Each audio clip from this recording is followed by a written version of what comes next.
Hi guys, it is HardReset.Info channel, and today I will show you what do when you have a problem with doll and something your bidding stuck on your HUAWEI P10 Lite.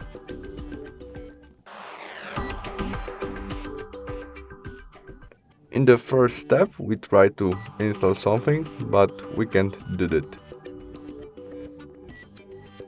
To change it, we must go to the main menu. Now setting, scroll down to the system. There we have date and time, and we must switch on to automatic date and time. Now we go back to the Google Store, and now we try to install again, and it is working. That's all. Thanks for watching. Bye.